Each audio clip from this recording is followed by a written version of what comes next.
Please remember, the views and opinions expressed by this show or any other show on DV Radio and its guests are strictly those of said individuals and do not reflect those of the DV Radio staff, nor the staff of dysfunctional veterans. You ready? Ready. Dave Libby here. We got Jeff Vicente in the house as well, running all of our tech stuff. Welcome to Contraband. He's the band of SOSRA, and I get to cackle on there every now and then. Radio. Hello, everybody. Welcome to Contraband. I am Dave Libby, and my guest today is Chris Brother Latham of Beasto Blanco. He is the guitarist for that band. Kick-ass band. Chris, how you doing? Doing good, Davey. Thanks for having us part of the show. Cool, man. Welcome to the show. I guess, you just got off tour, right? Yeah. I mean, literally last night. Yes. Or yesterday, or just whatever. Got back. Yeah, cool. How'd that go? It went great. We're on this, you gotta love music, man. You get paid to go on a boat to the Bahamas, to these really nice destinations. I mean, it's and play music. It's like, I can't express how much of a blessing that is. So you're really struggling. Yeah, we were just, we went from, in December, we were in, -1 Fahrenheit all the way through December, probably even colder in some areas, traveling on a, not too low budget, but it wasn't the greatest, to going on this Monsters of Rock cruise, which is just a mind-blowing experience, having a balcony in my room looking at the jungles of Haiti. Nice. No, it was a good trip, real productive. We had a real nice time, got to meet up with a bunch of folks and rock out. Yeah, I'm sure it was a good show. I've seen you guys a few times. So. Yeah. But that's not where you're from, is it? That is not where I'm from. You're from a place that's much colder. Yes, I'm from Anchorage, Alaska. Or actually, let's just say Alaska, and I will say Anchorage because it is the nearest town that I lived in. Came from a town called Girdwood, which is about 40, maybe 50 miles outside of Anchorage. Little teeny town, but cool. Small town boy in a big city. Absolutely. It's like, what's that? One blast or one small grass, whatever that saying is, and in a big field, blah. Big fish in a small pond. How's that? Or a small fish in a really big pond. Exactly. Well, so tell us what moved you out of Alaska, and a little bit about your, how you got into music and, why and all that kind of good stuff. Well, starting playing guitar in high school, I just started playing because a couple of friends of mine were playing, and they seemed to be getting all the chicks. So this is about the ladies. So this was about the ladies originally. All right, thank you, ladies, by the way. But I finally found that most of us musicians, at least if they take they really are, taken by the instrument that they learn, you turn out to be pretty much a nerd because you spend most of your time in the bedroom rehearsing and playing new things. It's like getting a new toy. Yeah. And that's what it found, for me.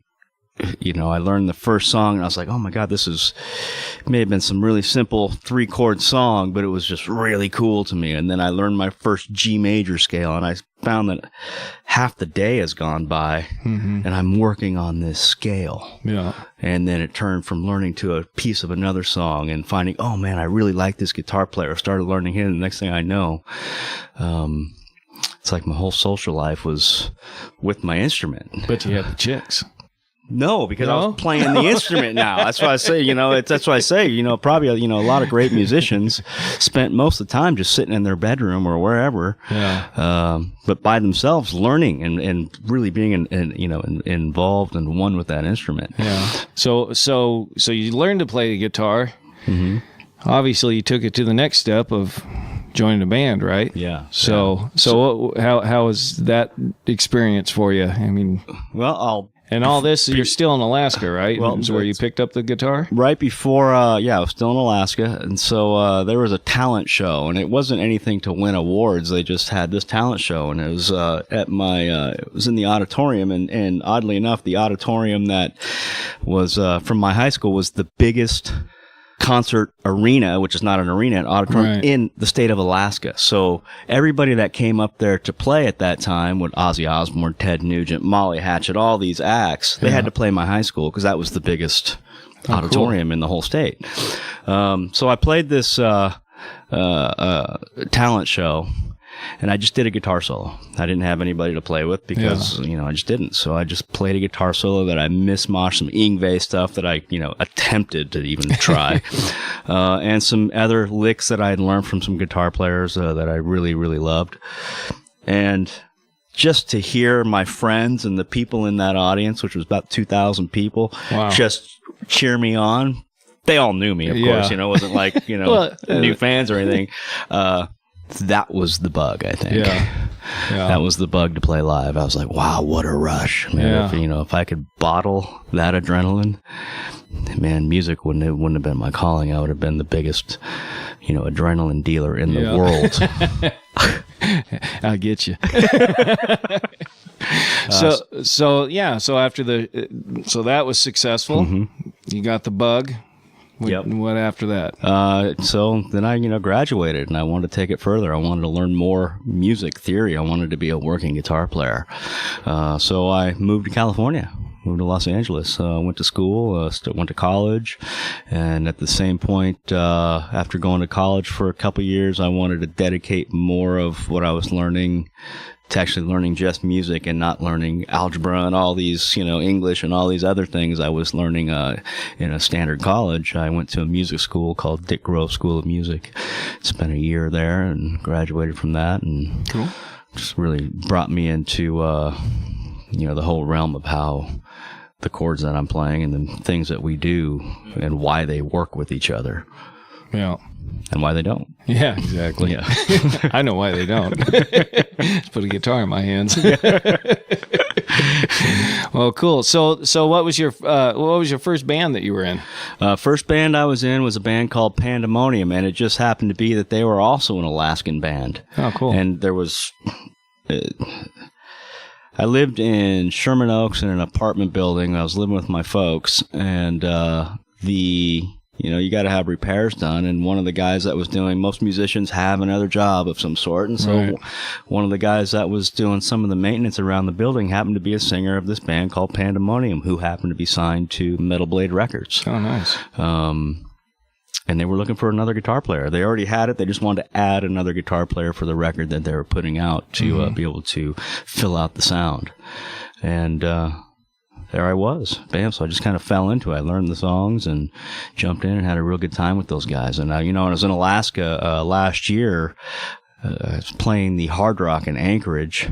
And certain enough, there's my photo and the guitar from that band, from Pandemonium. And because, of course, not a whole lot of, stuff comes out of Alaska. I mean, there's a lot of talented folks up there, but sometimes it just tends to stay within a little bit isolated up there. Yeah. Cool. So you're in Pandemonium, right? And got some of your fix there from touring, I suppose, with them, or we did shows up there? Yeah, we just did. We are now in LA, so we just did local shows around here in LA with them. We got to play with some really good bands though, Flotsam and Jetsam, King's X. A lot of bands that I, from after playing with them, I dove in, and it's like, man, these are really good things, good bands, good musicians in these bands, and actually helped me because I would now dive into what these guys were doing, especially King's X, man. You just listen to those guys. All three of them are crazy good, and what they do to bring into their in their songwriting and what and you pick that apart, it's pretty amazing. So so we did that locally here, and unfortunately though, it was about the tail end of when the band kind of was fizzling out and the guys were ready to kind of do their own thing and kind of move on, so we did that for a couple years, and then everybody kind of went their own ways and had to jump into another couple projects. So it's just like doing local stuff around town, but also having to hold down a job of some sort as well. Right. And so I played with a couple other local bands, and then later on started doing some stuff with Chuck Garrick. And we had the first first go around of Beasto, if you want to call it, and it was just him and I doing some songs, and it was a 3-piece, and we were just doing some local gigs and having a really good time about it, and same thing. Life kind of gets, I don't want to say gets in the way, but kind of takes you places. And so we did that for a little bit, and that kind of fizzled out, just to circle around, 10 years later for us to get Beasto Blanco going again. Right. And when did you guys establish Beasto Blanco? 2012. 2012. Okay. Cool. And so when did you guys come out with your first record? First record was the end of 2012, 2013. And that was Live Fast, Die Loud, Live Fast, right? Die Loud, yes. Okay, cool. And then you guys came out with a second record after that, correct? Yes. Yeah, we came out with just titled Beasto Blanco. Came out with the second one. It's been about a year, going on a year and a half now. And we just released a live record that we recorded in Berlin. Oh, nice. Last year. Yeah. At the Mercedes-Benz Arena. Sold out crowd. It was amazing. And we were just fortunate enough to have the front of house recording all those shows that we were able to, get permission and use the recordings from that and do this release. So this just came out. It came out and released this end of January. Mid-January. And so it's out now. LiveFastDieLoud.com or BeastoBlanco.com, or you can go to Rat Pack Records, which is our label, and cool. They can pick up the record. Will not be disappointed. No, I certainly hope not. You guys have some good tunes for sure. Thanks, bro. Good tunes. So you guys got the live record out, and I haven't heard it yet, but looking forward to hearing it. I've heard the sound quality's good on it and stuff. Sometimes you get those live records and they're like, Yeah, it's iPhone quality or exactly. whatever. Yeah, no, we were fortunate. We were playing with a band called the Busa Uncles, and they're legends over there. Like, when I mean big, U2, huge. But just over there, you get them here to the States, they'll maybe draw 2 people. But over there, they sell out months in advance. And when I mean sell out, it's huge. And we got invited to play with them, and so that's it was a full production, man. It was something special. That was the Uncles, right? That you guys toured with? Okay, cool. So anyway, backing up a little bit from here now, I was it 2013 I met you, I think? Or maybe it was 14. Yeah, when we met at NAMM. Yeah, that was 2014. Yeah, through Chris Cardenas, a mutual friend. Well, became a mutual friend after I met you. Yeah. Which was kind of funny because I remember, that was my first NAMM show, and I remember meeting you, and Chris introduced me to you, talked to you for like 15 minutes, and you're like, yeah, give me a call, and then off you were gone, and I was like, shit, I didn't get his number. So we played that a little bit. You were on tour, and I was trying to get a hold of you and stuff. I thought, well, he gave me 15 minutes. I wish this guy would shut the fuck up. No, it was good because we connected a few months later after you got back from tour and all that stuff, and came down here I came down here and met up with you. Yeah. And that was the beginning. Yeah, you crashed on my couch. I knew you for 15 minutes, literally. Yeah, exactly. Crashed on your couch. Still had the impressions from the last few guys who probably slept on there too, I think. That was an old couch. You still have that couch? No, that couch made its way to the curb, finally. Good. Finally, huh? Is it still there? Yeah. I tried. Here's a funny thing about that couch. I tried to figure I want to get rid of this couch. I want to get rid of that old life. Went through some shit, and so let's get rid of this and clean up. So I like to donate stuff. People that's so sittable couch. Yeah. So I called up the donation company. I won't mention their name, but they looked at the couch and they're like, no, sorry. Nobody wants to sit on that. Nobody wants to sit on that. And you did. You slept on it. I slept on it. I owned that couch for a while. So it made its way to the city dump. Oh, cool. To rest its soul. I'm glad it finally found its resting place. Yeah, it served its purpose. So, what was really cool about that time, getting to meet you and know you and all that stuff, when I came down, and you're awesome, helped me out. I mean, not everything always works out the way you want it to work out, but you know, in the end, I got done what I wanted to get done. Yeah. But what I thought was cool, you called me up one day and said, "Hey, you want to go on tour with Beasto Blanco?" And so what made you have that decision? I knew you'd work for free. Yeah, well, I did work for free. I didn't really know what I was doing, but... you know, just so that the listeners know that, you know, since Dave and I have met, there was a connection of a friendship that nurtured over those years. And anybody who's listened, Dave Libby is, man, he's the shit. You know, he's somebody that you can confide in, have fun with. You could be your absolute utmost self around with absolute no judgment, and it's just one of the best buds you can ever have. So having you on that trip, hoping to help promote what I feel I have tried to contribute what I can to Warrior Service. I was hoping that could help push it in some way, at least, you know, maybe bring some attention, even if it's one or two people that can plant the seed to get it to 5 or 10 more people, and and however way we can, you know, get the organization going, because it is something that is you know, not only needed, but it's ran by somebody who's very sincere. You know. Yeah, well, let's just try and take care of the vets. Hey, you know, somebody has to. Somebody, right? Exactly. Somebody's got to do it. But it was cool because, you know, when you guys brought me on that tour, you know, I'd never done that kind of work before, so it was all new for me. And it was cool to be able to go do that, you know. I was nervous, obviously, especially when I was going to have to drive a bus or some motorhome or some crowd. I was like, holy hell.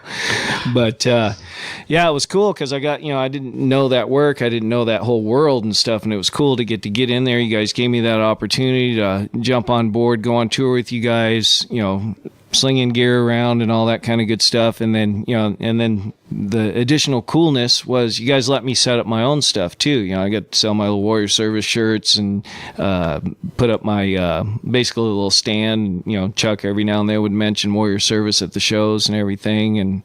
And it was really cool. I mean, it just helped me understand more about the music world. And, you know, I think a lot of people, myself for sure, you know, you see you're on the receiving end of the work that's done, and you know, that's just it's like the tip of the spear of everything else that goes on behind it to make that show happen. And you know, I've been to a lot of shows, and I was way more critical then than I am now, because now I know all the work, and I'm like, okay, so when they screw up a little bit, I'm like, okay, you know, that's cool.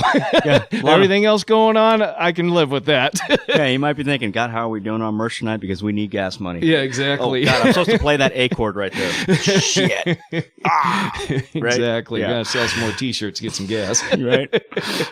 So, but no, it was a cool opportunity, and getting to know all you guys in the band and stuff. You know, it was cool, man. It was a cool trip, period, no matter what it was, whether we were going on a hunting trip or whatever. It was a good group of people, and we all just kind of gelled together and all that stuff, and it was a good experience for me. I had a great experience. Yeah, and, likewise. You know, great having I don't ever want to tour, thanks to you. You know, I learned something. It can't be any worse than being in the trenches with other stinky assholes, right? Well, that's true. That's true. That's why I'm glad I only helped out with the last show, the one with the whiskey. Yeah, I didn't have to stay at night. I didn't have to. Oh no, trust me, Jeff. You're constantly thought of. I'm like, man, Yeah, you almost got to drum for you guys a couple of times. You guys had troubles getting your drummer over from Germany this time again. Huh? Yes, yeah. This is the second time, man, that he couldn't get into the country. So we had to bring in, somebody who's, played with us on the record, Sean Sellers, and man, he just, came in fully prepared, the energy that we needed, and, just knocked it out of the ballpark. Last year, when we tried to do the same run, Tim got turned away right, he flew to Chicago. Yeah. Tim's the drummer. Tim the drummer, Tim Husong, yep. We all flew to Chicago and figured, okay, we'll get in the bus and we'll head to the first gig. Well, while we're waiting in Chicago, Tim is waiting in a little room being interrogated because he doesn't have the proper visas, Yeah. So, after about 6 hours of that, they just put him right back on an airplane straight to Germany. Yeah. We had a show the next day. Right. You can't, luckily you can't cancel those shows. You guys had a manager that knew how to play, right? Our tour manager, yeah. Talk about wearing more than one hat. Huh? Oh, man, and Kenny just knocked it out of the park, man. What another just solid dude. Yeah. So we got to the first gig, which happened to be Kenny's place that he set this up in his bar at Rascals, and that's in Chicago. It's in Moline, Illinois. Illinois, and, yeah. And basically, he had to shut that bar down so we could rehearse there all day because we had to play a show. And man, we did. He at 4 a.m, like, Kenny, this is up to you now, dude. We're throwing this in your hands. So, I mean, the poor guy did not sleep probably for a good 2 days or at all that night because he had to learn a record. Right. He had to learn our show, and our show's not an easy show to learn. We have all these little things going on, and, Well, your guys' show is a whole other experience. I mean, you can listen to the music, and you're like, yeah, they're good. Go see the show. Right. If you go see the show, then you'll see good. I mean, you guys are very entertaining. The music's good. The show, it's a show from start to finish. You rehearse this thing. It's not just up there grab-assing around. You guys got this rehearsed, and it's a good show. It's tight and entertaining. And I love it. We figure if people are going to come and see us for, an hour and a half, we want them to be able to get away from whatever brought them there. Either it's because they just love music, they love the band, they want to see it, or maybe they're getting out just because they need just to get away. Right. And so we want people to be able to, be part of that, and they are. They're part of that show. Yeah. No, they're awesome shows. I knew I liked your guys' music after I got off that tour because I heard it so many times. And I still liked it. Yeah, right. So, yeah, no, you guys, awesome show. If anybody out there listening gets a chance to see Beasto Blanco, hopefully they'll be doing some North American tours here in the near future. And we're working on it right now. A lot of our stuff is overseas, but we definitely want to get back here on our own soil and play around. It's just, it's just trying to, drum up the, the money to keep it afloat over here. It's a bit tough. So, if anybody hears this, drop our name, find promoters, and say, I will promise to buy a ticket so they trust enough to pay the band enough money to get there. There you go. Yeah, there's different ways to go to a show, and sometimes you got to help the band out a little bit get there. Yeah, it's expensive. I mean, you got that run that we did in the van. I mean, that was only 10 days, but, I did the budget on that, and it was... And that wasn't 5-star at all, and that. Yeah, that was like sleeping on your couch. That was close to almost $17,000 when you consider gas, food, a hotel to sleep in and wash, the van rental, trailer rental, gear, and feeding everybody. I mean, it's it all adds up super fast. Did we have a manager on that tour? No, partial. In Alaska, you had a guy up there, Chris, right? Oh, yeah. And then, so, it's a lot of work. I mean, we've been talking about that even on other shows, just how much work is really involved. Yeah, it's a lot of moving parts. In doing something like this. I mean, just my experience of recording has, as you know, been a long road. Yeah. Because you've been there yourself. Yeah. But it just doesn't. It's not. You don't. I've said it before. You don't walk up, sing in the can, and get $1. It just doesn't work that way anymore. Nope, doesn't. It certainly doesn't. And there's a cost, and if you can find people to pull favors, then it obviously delays things even more because now you're on the free time, which means if someone's got to make money, they need to make money. And so I'll get to this after I do this gig, and that turns into the So as you know, it takes a while. Yeah. No. It's just work, but which is why. The guys that are doing it now, and especially the ones who've been doing it for a while, it's not just the music or the chicks, ladies, where it becomes a passion. It becomes your life. And once it becomes your life, I mean, it really is especially for me, it's been a it's a kind of a stress reliever. It's a lot of things, mental health related stuff that you can just get up there, either get stuff out or escape or, whatever it is that, or just have a good time. I mean, any reason you want to listen to music, it's there. So, but you also do, you are also a sound engineer as well, correct? Yes. Yeah. So going through the process of trying to be a rock star, let's just call it a working musician. I also, so I have, construction runs in my family. So I was working construction as well, and I was just burnt out on it, Yeah. So I was, it turned out that I was up in Seattle recording with some friends, sitting in recording with some friends as a guitar player. And I was at London Bridge Studios, which if anybody from the Seattle area knows about London Bridge and Rick Perisher, that guy is like the godfather of the whole grunge era. I mean, bar none. Pearl Jam 10, Blind Melon, Alice in Chains. I mean, they were all there. Yeah. So during that week that I was recording there, I didn't leave. They all went back to the hotel, and I said, man, I'm sleeping right here on this couch. And I did. I slept in London Bridge for a week. I am not leaving here. I slept in the control room. And Rick was cool with it. He said, yeah, just don't put any drinks on the console. Don't fuck anything up. Couch? What's that? Did he have a nice couch? It was pretty beat up. Yeah. But not like the couch at your house. Not like the couch at my house. And that's legendary, bro.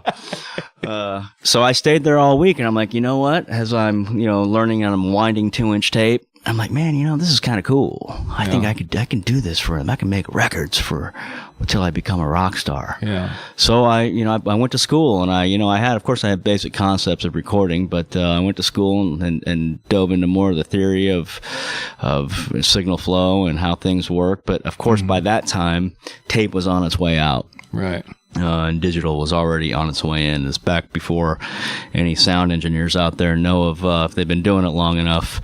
Pro Tools was originally called Sound Designer 2, and that's where the whole Sound Designer 2 file format started. And it was just a 2-track editor that people would run in. So that's for our listeners out there, they used to record music on tape, and it would be spun around a reel. Yes, and that tape would run out after 15 minutes. Well, there you go. Okay, so check it out. So I get through the school, and I get my first gig, and I loved it. I was working. I found that I thought I'd make records, and I found out that I didn't like making records as much as I do like making sound for films and TV and movies. To this day, I love it, man. Something about, because I've always been a visual person, that putting sound to that just makes me giddy. I could do it all day long. So my first gig, I'm coming from the tape world. Okay, there's a lot of money going on, as we know, in recording. So when you got producers there, you've got actors, you've got the directors, you got a crew of people in your room, and I'm still used to tape. So I'm recording. I'm doing an ADR session, and I'm recording, and it keeps crashing every time I hit record. Jeff, you can probably relate to this. And I'm like, holy shit! I'm like, you don't see working parts on a computer. You don't see what's broken. Right. You don't see the reel falling off the machine. So I'm like, what the hell? So I'm going to tell everybody, take 5, let me reboot. And I do this about 10 times now. Yeah. Take 5, just, take 30. Let me figure what's going on. So I ended up having to call the studio owner, and he comes in, he looks at the hard drive, and it only had like 4 megabytes left on it.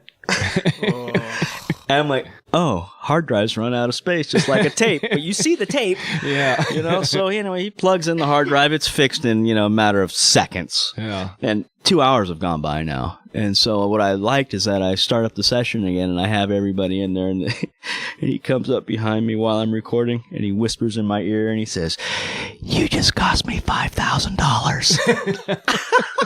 And I was like, well, I thought that was going to be my last day. I truly thought that was my last day. He kept me on, man. But he broke me in like a wild stallion, man. Yeah. He taught me the ropes. It was, and plus the other crew I had there, a mentor who's still a good friend of mine today, a film mixer who does great work around. Your paycheck was an IOU? It might as well be. He still paid me, man, but I didn't make that mistake anymore. I'll tell you that. All right on. Then you also have a plumbing company as well, correct? Yes, yeah. My folks retired a couple years ago. Yeah. And, they built a plumbing company, of course, all through my childhood. And when they retired, my pops was just going to let it go. Yeah. And I was like, well, man, I've known most of these customers since I've been, a teenager. But there's, that's a good business, man. Yeah. So I was like, well, no, let me take it over, and let me keep the name going and keep the company going. And so, that's one of the other hats I wear, keep the music flowing. Of course, music is always my number one, and that's always what makes me happiest. Working in the studio, I love it. And I, actually not minding construction so much anymore either, because it's, it allows me to do other things. Right. Make my own time, my own schedule. Lane. Per se, exactly, doing plus the same thing. The clientele that that's been built, they're not just clientele. It's they're kind of family members as well. They've been around a while, and even the new clients. It's I'm like that bastard runaway kid who comes knocking on the door and that never leaves. The stray cat, you feed me, and you're not getting rid of me. Don't feed the cat because they'll be back. That's right. I'm taking care of you, whether you like it or not. Yeah, right on. So what would you say to our listeners out there? Any aspiring musicians or artists or whatever? What would you tell them as far as advice? Well, just. I know I'm putting you on the spot, but there's a lot of advice, but I'd say you can always hear the generic "don't give up on your dreams," but it really it says a lot, because out of all the groups of musicians that I have met over my years, I've only met, I'd say, maybe a handful, 5 or so, that were the laziest motherfucker. The rest of them, I'm gonna tell you, they're the hardest working people I know, and there's a reason for that, because this business. You have to work your ass off for nothing most of the time. And you have to want to do it. Yeah. And you have to make your way for it. And so to keep that dream alive, and, you have to do what you got to do to make it, outside of being, doing things that are not moral or whatever, that are just not right. But that's usually not the case. But you just have to work hard, as you know. I mean, you saw that tour. I made no money on that tour. Spent a lot of money, I'll tell you that. But, well, you got to spend it to get the name out, and you got to do the shows so people know who you are, and then the show's got to be good. Because no one's going to pick up the record if it ain't. Right, but I'll tell you what, I was the richest poor man out there, I'll tell you. I was so happy, and that doesn't have to always necessarily be the outcome of being a musician, by any means. Just advice, just work your ass off. You have to. Constantly learn, listen to people, listen to other, get inspired by other musicians. Listen to people in the business who are the business side of things, because that's usually how you're going to find out how to get your paycheck, So if you have a good product, you need to know how to sell it and maintain it. So. Yeah, it's not... I mean, I was not in the music biz back in the 80s and 90s or whatever, but it's not like it used to be. We can get a record deal or whatever, and then, the money starts coming, and then you would tour. Now you have to get a record deal or get a record done and then tour it and hope your show's good enough to get people to buy your record. Isn't that correct? I mean, it's not so it's bass backwards to what it used to be. And then I was talking to Jeff earlier about how, it's kind of a fast food society. It's like stuff's so available that, I don't know. I guess I just remember when I was a kid, I'd go buy a CD or tape. Not 8-track. I'm not that old. But you go buy that tape and you'd take it home and you'd listen to it from start to finish with the fold out completely out, reading every lyric, reading who's this and that. You got to study it and take it all in. And, I remember listening to records that I didn't really care for at first, and you'd have to listen to them a couple of times. And you'd be like, oh, shit, this is awesome. And that's not to say you just got to listen to it till you like it, but I'm just saying there's just stuff in there, you just got to slow yourself down. I think these days people don't slow down a lot long enough to appreciate what it is, especially in the music. Well, it's true. I mean, if you don't grab somebody, I was reading a article the other day, and it was really interesting because it's so true, and I am so guilty of this. Okay, so my patience... of waiting on something has really diminished with the way technology has advanced. You know, if something doesn't upload on my phone within 5 seconds, next. Yeah. I don't have time. Right. Really? 10 more seconds yeah. to wait for something. But it's true. Yeah. So, multiply that by the 100 million people that are in this country, and go around the world that way. Yeah. So if you don't have what they're talking about with the song, if you haven't hit your first hook by 15 seconds in, people are already off. Their attention span is lost. So usually by 30 seconds, you have to hit 2 or 3 hooks in a song. And it's so true. Yeah. Think about it's like with the whole Spotify thing.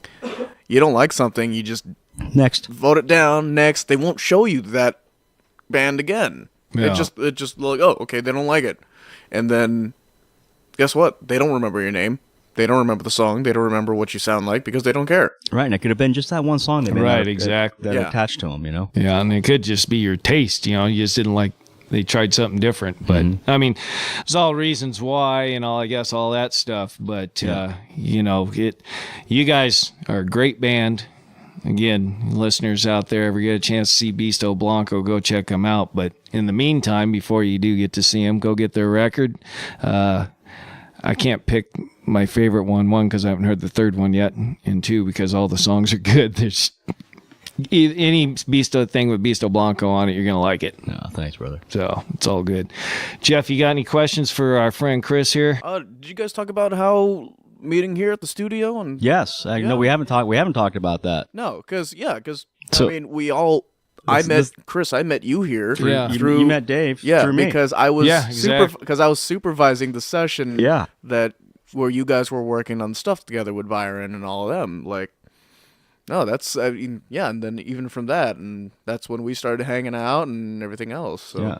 When after fast forward a year of Dave and I meeting, talking to the listeners here, we're trying to build a team to help him get some songs and stuff written for SOSRA, which is gonna for warriorservice.org, and to help benefit that and get it out in some medium to get the name out for Warrior Service.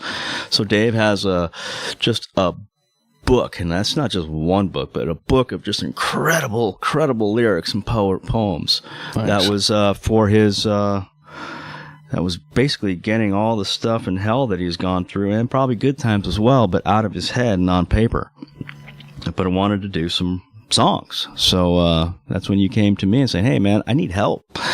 I think when I first came to you with all that, I think you thought I could sing too. I think I have a good laugh on that one. Cricket. Anyway, No, that's it. No comment. No, I just No remember comment? going to the studio, another studio, and I think you guys had higher expectations. I mean, I could write. yeah. So maybe he can sing too. But anyway, it's been a work in progress. Well, we found out that the style that we were writing wasn't working with it wasn't your conducive voice. to what I was able to do, especially at that you can time. sing. Yeah, well, thanks. So and through that, coming to the studio and through some other connections that we had, lined us up here with Jason, and this is how we met Jeff. And I just remember the day walking in, Jeff, you and I kind of hit it off because we are engineers, and so we just sit next to each other and we're just gear, right? We love gear. Yeah, you guys had your nerd moment. How do you set up your signal chain? What do you say? Yeah, exactly. But I had a connection with this guy, and I just knew there's some talent. I got to tell you, most engineers, man, they're talented motherfuckers because they're behind the board and they're not saying anything, and they know how to happen. They know a good engineer will just shut up and let the other people dictate what's going to happen, but they'll drive the session, right? Right. But you don't realize that, hey, he may be a brilliant guitar player. Right. And look, the guy plays every freaking instrument, right? Oh, I know. Right? And so just when we were listening to all those songs with Sonny and who's the other dude? Byron. Yeah, I know Byron, but Tommy. I mean Tommy, Tommy. those songs that that Byron and I put together, that's when we were finding out that maybe this wasn't the style. Right. You need to go with what you want to do. You need to rock. And so we started the Backstreet Boy thing, right? We started Backstreet Boy, and that's when I said, "Hey, Jeff." No, but I was like, let's bring in Jeff here because I'm sure he's got some great ideas. And sure enough, look, you're working on record number 2. Yeah. Yep. Right. Yeah. Actually, technically number 3, I guess. Well, if you no, count the EP the demo. doesn't count. No, I'm counting it right now. Yeah. Okay, so record number 2.5. There you go. 2.5. There you go. 2.5. And the funny thing about it is, going into one of the songs that we wrote up at his place is very inspired by Beasto. Like 100%, like the intro and the whole thing. Like when I was listening to just a bunch of songs, I'm like, how would Chris write this riff? How would Tim play these parts? Things like that. And I'm just like, wow, there's like a full fucking circle of just coming back and forth between everything. Yeah. Yeah. I mean, the guy's a wealth of talent. Yeah. And we would never known if you would ask one question, what do you think? Exactly. You never know. Yep. Yeah. If you let the quiet guy be quiet, you're not going to know who he is. Well, that's the engineer's job. Yeah, Their exactly. job is not to speak up. Right. No, you don't talk. We're there to push buttons and make it sound good. That's it. The most I was taught to talk is like, hey, I need a safety for tech. Right. That's it. Yeah. So unless you speak up and ask the question, right, you're not going to know because we won't talk. That's not our job, man. You step on a producer's toes. You know how hard that hammer comes down. Yeah. So, that's cool. And lo and behold, and that, I mean, I don't know that we used maybe one song I think from that group. It was Biotic Plague, which became Bring 'Em Down. Yeah. So we used, and of course changed a little style and stuff like that to it a little bit. But it was a cool experience for me because for a guy that's never stood in front of a microphone to come into a real studio and start doing his thing and it's intimidating, not right? being very good at it and knowing that you're not good at it. Yeah. It was a good experience for me. Yeah. I mean, it's scary as hell, but it's a good experience.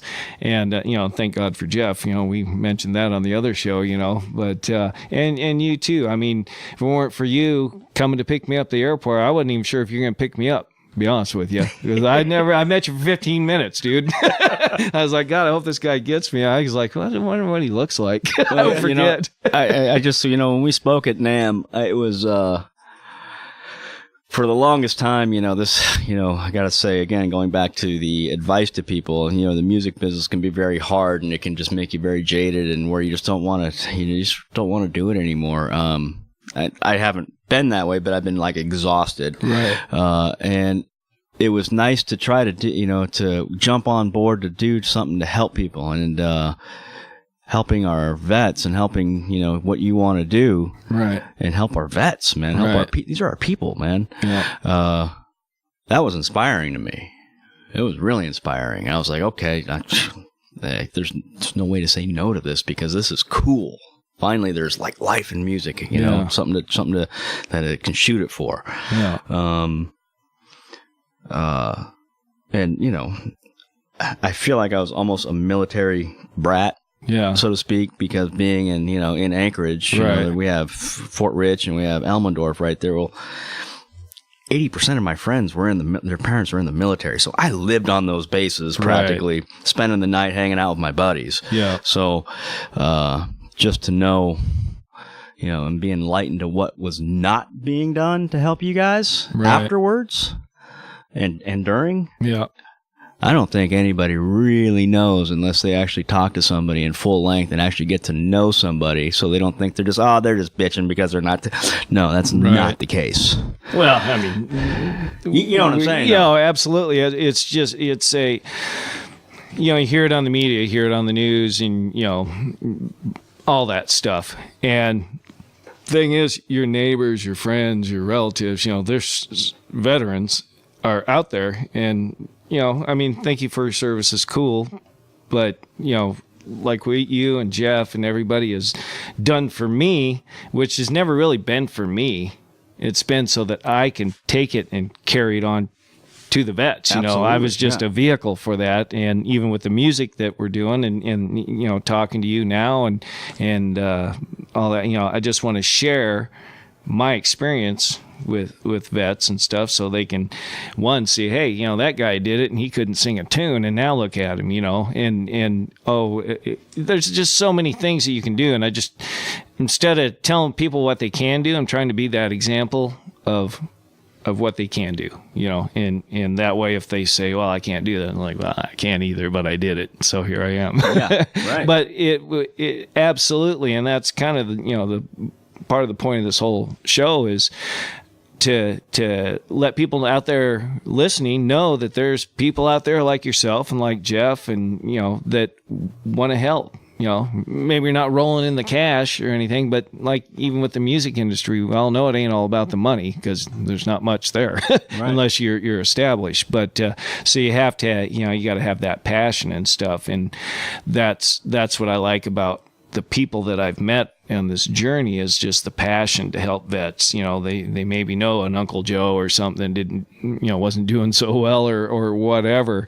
And so yeah, my hat's off to you guys for helping, you know, make all this happen. It's really cool. Well, really cool. Likewise. Right Likewise on. to all of you guys, you know. Well, Chris, it's been awesome. I'm glad you came in. Don't forget to check out Beasto Blanco. Beasto Blanco, what's your website? BeastoBlanco.com. Beasto Blanco, there you can. BeastoBlanco.com. Yeah. Don't forget to check out warriorservice.org. Oh, there you go. There's another great website. All right. Well, hey, thanks. And then everybody check out Jeff's Facebook page. He looks really good in a mankini. Yes, or a moo-moo. Actually, real quick before we hang up, you know, I got to tell you how blown away by this guy. So after you went and saw Moana, right, he's all into this whole playing ukulele thing. I'm like, you son of a bitch. He's playing, and he's playing it really well, and he's just been playing like a day. Yeah, actually, I think, wasn't the first ukulele you got from my buddy Steven up in Washington? Yeah. So then all of a sudden there's kids of him, just like him messing around. And then there's this full-blown video of him in the studio singing the soundtrack, playing ukulele. I'm like, that mother. And it's really good. And it's good. It's not like just Jeff doing it. No, it's really like, good. Son of a bitch, this guy's got more talent in his damn than I do my whole body. I know, it's disgusting. The funniest, Son of a bitch. the funniest thing I brought up some of my friends were singing the How Far I'll Go from Moana, and they're just like, oh, I hadn't heard they have the pop version and they have the movie version, so I'm like, oh, I'll bring up the pop version, and I just and you did that metal version, which was I did the brilliant. It's literally, I just went on YouTube right now on my computer and I put in How Far I'll Go, and it's the third thing right underneath like both the normal versions. I'm like, oh, that's cool. Yeah, he's all giddy right now. just like, wow, it's the official ones than me. So you might have to get back on Facebook then. I don't like Facebook. Well, Good. nobody does, but missing you have anything. to. No. I have Instagram for my music friends and puppies. There you go. Jeff likes puppies. I like puppies. Well, hey, I just want to thank everybody for listening. And like I said, this Chris Latham, Beasto Blanco, more importantly, good friend. So thanks for coming, and look forward to hearing some more Beasto Blanco. Amen. Roger out. Thanks for listening. Goodbye.